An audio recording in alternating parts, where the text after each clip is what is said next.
Pendidikan Kesehatan pada Siswa-Siswi SMA oleh Marissa Angelina Hutagalung, NIM 62011111003 dari kelas PCKR 3B. Mengenalkan pendidikan kesehatan di sekolah menengah atas. Yang pertama, pendidikan kesehatan merupakan suatu proses perubahan pada diri seseorang dengan maksud untuk mencapai derajat sehat. Tujuan dari hal ini adalah mengubah perilaku yang kurang baik menjadi pola hidup terjaga pada individu, kelompok, dan masyarakat. Yang kedua, proses pembelajaran kesehatan melibatkan interaksi guru sebagai pendidik dan siswa sebagai peserta didik. Murid sebagai subjek proses pengajaran diharapkan mampu menerapkan hidup sehat dalam kehidupan sehari-hari. Yang ketiga, perilaku sehat melalui pendidikan kesehatan bukan sekedar mentransfer ilmu pengetahuan dan sikap dari guru, tetapi bagaimana siswa dapat berperilaku dengan mewujudkan keseimbangan antara lingkungan, perilaku, dan manusia. Hal ini bisa diwujudkan melalui unit kesehatan sekolah atau UKS. Selanjutnya, apa saja materi pendidikan kesehatan di sekolah menengah atas? Yang pertama, sopan santun berlalu lintas. Kedua, pengenalan dan pencegahan penyakit kelamin. Yang ketiga, pengenalan macam-macam kekerasan dan pencegahan kekerasan. Yang keempat, pencegahan dan penanggulangan bahaya narkotika, rokok, dan minuman keras. Yang keempat, hubungan perilaku dengan kesehatan pribadi, lingkungan, dan masyarakat. Dan yang kelima, program usaha kesehatan sekolah dan pengenalan organisasi yang ada kaitannya dengan kesehatan. Selanjutnya, sopan santun berlalu lintas, cermin budaya bangsa. Lalu lintas adalah angkutan jalan dan kebutuhan yang mendasar dari setiap orang dalam berinteraksi sosial. Oleh karena untuk dapat menciptakan kondisi lalu lintas yang aman, selamat, tertib, dan lancar, diperlakukan etika dan sopan santun dalam berlalu lintas agar tertanam dalam diri pribadi sebagai suatu nilai. Dari analisa penyebab kecelakaan lalu lintas, terindikasi lebih banyak yang terkena para pihak lalai akan kewajiban dalam berlalu lintas. Untuk mengantisipasi kondisi berlalu lintas yang kurang perlu tuntunan, menerapkan etika dan sopan santun lalu lintas sebagai berikut. Sikap dan perilaku mengemudi yang baik. Yang pertama, tentunya sebelum memulai aktivitasnya, melakukan checking kondisi fisik kendaraan melalui kegiatan rutin, yaitu dengan melakukan kontrol terhadap listrik. Yang kedua, melakukan checking semua instrumen yang berkaitan dengan sistem perapian air, melakukan pengecekan yang berhubungan dengan tersedianya air seperti radiator, bak air, wiper, bensin. Yang ketiga, melakukan pengecekan tangki bensin guna menghindari kehabisan bensin dalam perjalanan. Yang keempat, melakukan pengecekan oli komponen kendaraan yang memerlukan oli seperti mesin, gorden, power steering. Yang selanjutnya yaitu melakukan pengecekan hal yang berkaitan dengan kendaraan seperti adanya suara aneh dan bunyi yang di luar kebiasaan serta klakson. Pengenalan dan pencegahan penyakit kelamin. Yang pertama, klamida. Klamida merupakan penyakit pada kelamin yang disebabkan oleh infeksi bakteri Chlamydia trachomatis. Infeksi ini umumnya menular melalui hubungan seksual baik secara vaginal, oral maupun anal. Selain itu, penularan infeksi ini juga bisa terjadi dari ibu mengandung ke bayi saat proses melahirkan. Nah, seseorang yang menderita Chlamydia bisa merasakan gejalanya seperti perubahan warna keputihan serta rasa perih saat buang air kecil. Yang kedua, infeksi kutu kemaluan. Tak hanya rambut kepala yang bisa jadi tempat tinggal yang nyaman bagi kutu, bulu kemaluan juga bisa dihuni kutu kemaluan.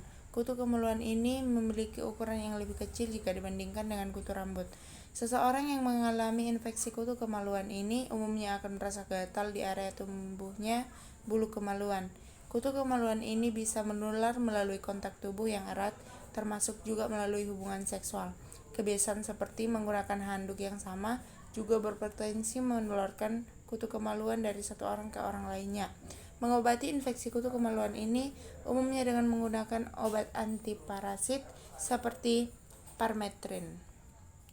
Yang ketiga, herpes kelamin. Herpes kelamin atau herpes genital merupakan penyakit kelamin yang disebabkan oleh infeksi virus herpes atau herpes simplex virus atau HSV. HSP2 merupakan tipe virus herpes yang menyerang bagian kelamin, anal, dan juga mulut. Penularan virus ini sendiri biasanya melalui hubungan seksual, baik itu vaginal, oral, dan anal. Ciri-ciri penyakit kelamin satu ini berupa munculnya blister atau kondisi kulit yang melepuh di bagian mulut, anus, serta area kelamin. Sekalinya orang yang terkena infeksi herpes, maka virus tersebut akan menetap selamanya di tubuh walaupun dalam keadaan tidak aktif. Hingga saat ini tidak ada obat untuk menyembuhkan herpes, yang ada hanyalah obat untuk meredakan gejalanya. Selanjutnya trichomoniasis merupakan salah satu dari jenis-jenis penyakit kelamin yang gejalanya dialami kentara oleh wanita walaupun juga diderita oleh pria. Penyakit trichomoniasis ini terjadi pada infeksi pada kelamin oleh parasit yang bernama Trichomonas vaginalis. Pada wanita, parasit ini cenderung menginfeksi vagina, sedangkan pada pria infeksi bisa terjadi di bagian uretra. Banyak orang yang menderita trichomoniasis ini tak merasakan gejala apapun, namun jika muncul gejalanya bisa berupa rasa nyeri saat ejakulasi, buang air kecil, serta rasa sakit saat berhubungan intim. Selanjutnya, infeksi HIV. Tentunya kita sudah mengetahui HIV itu apa, dan itu merupakan virus yang bisa dibilang merupakan salah satu penyakit kelamin yang begitu ditakuti. Pasalnya, virus ini menghancurkan sistem imunisasi atau kekebalan tubuh yang diketahui tak ada obatnya hingga sekarang. Seseorang yang telah terinfeksi oleh HIV akan cenderung lebih mudah terinfeksi oleh jenis virus, bakteri, atau parasit lainnya. Cara menghindari jenis-jenis penyakit kelamin: yang pertama, berhubungan seksual hanya dengan satu orang atau hindari bergonta-ganti pasangan. Yang kedua, menjalani vaksinasi untuk mencegah penyakit kelamin tertentu sebelum berhubungan seksual. Yang ketiga, menggunakan kondom saat berhubungan seksual. Yang keempat, melakukan sunat bagi laki-laki. Yang kelima, berkomunikasi dengan pasangan untuk menjalankan hubungan seksual yang sehat dan aman. Yang keenam, hindari pengonsumsian alkohol berlebihan dan penggunaan obat-obatan terlarang. Yang ketujuh, menjalani tes untuk mendeteksi adanya penyakit kelamin sebelum berhubungan seksual. Nah,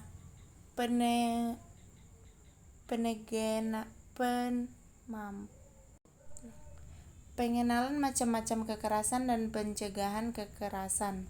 Yang pertama, apa saja bentuk-bentuk kekerasan terhadap anak dan remaja yang diklasifikasikan oleh SNPHAR 2018? Bentuk-bentuk kekerasan tersebut antara lain: yang pertama, kekerasan emosional, seperti dihina, direndahkan, tidak diharapkan lahir, tidak disayangi, mengalami perundungan. Yang kedua, kekerasan fisik seperti ditendang, dipukul, dicekik, dibekap, diancam, diserang, dan dengan senjata. Yang ketiga, kekerasan seksual dibagi menjadi kekerasan seksual non-kontak seperti melihat kekerasan atau kegiatan seksual, dipaksa terlibat dalam kegiatan seksual, dan mengirimkan gambar, foto, atau video teks kegiatan seksual. Lalu ada kekerasan seksual kontak seperti sentuhan, diajak berhubungan seks, dipaksa berhubungan seks, dengan berhubungan seks di bawah tekanan. Yang kedua, mencegah berkembang atau meluasnya permasalahan kekerasan terhadap anak dalam kehidupan masyarakat.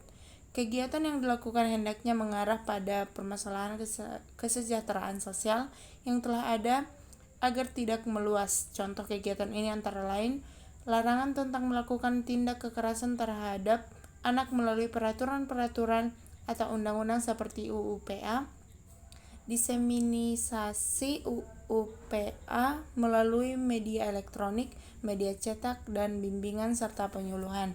Ketiga, mencegah tumbuhnya atau kambuhnya kembali permasalahan kekerasan terhadap anak. Oleh karena itu, perlu ada pembinaan lanjut dan pemantauan yang berkesinambungan, misalnya home visit, pembinaan, dan bimbingan penyuluhan yang rutin. Pencegahan dan penanggulangan bahaya narkotika, rokok, dan minuman keras. Yang pertama, seluruh zat adiktif tidak boleh disalahgunakan. Semuanya harus sesuai dengan anjuran dan resep dokter. Menyimpan atau menggunakan bahan yang tergolong narkotika secara bebas merupakan suatu bentuk pelanggaran hukum yang dapat mengakibatkan pelakunya mendapat sanksi pidana. Yang kedua, beberapa cara yang bisa diterapkan untuk menghindari narkoba yaitu dengan mengenal dan menilai diri sendiri, meningkatkan harga diri, peningkatan rasa percaya diri, terampil mengatasi masalah dan keputusan, memilih pergaulan yang baik, dan terampil menolak tawaran narkoba. Yang ketiga, Tuhan telah menganugerahi kita tubuh yang sempurna pada setiap orang, sehingga sudah menjadi kewajiban kita untuk menjaga agar tubuh sehat sebisa mungkin, hindari narkoba dan zat terlarang lainnya. Selanjutnya, hubungan perilaku dengan kesehatan pribadi, lingkungan, dan masyarakat. Yang pertama, kesehatan pribadi merupakan usaha atau perilaku menjaga derajat kesehatan yang dimiliki oleh diri sendiri. Menurut Sarwoto 1992 menyebutkan kesehatan pribadi adalah segala usaha dan tindakan seseorang untuk menjaga, memelihara, dan meningkatkan derajat kesehatannya sendiri dalam batas-batas kemampuannya. Yang kedua, kesehatan pribadi merupakan jalan untuk mencapai kesehatan hidup sesuai dengan Toho Cholik 1997. Tujuan hidup pribadi dan masyarakat adalah untuk mencapai kehidupan yang lebih bahagia, lebih sehat, dan lebih produktif.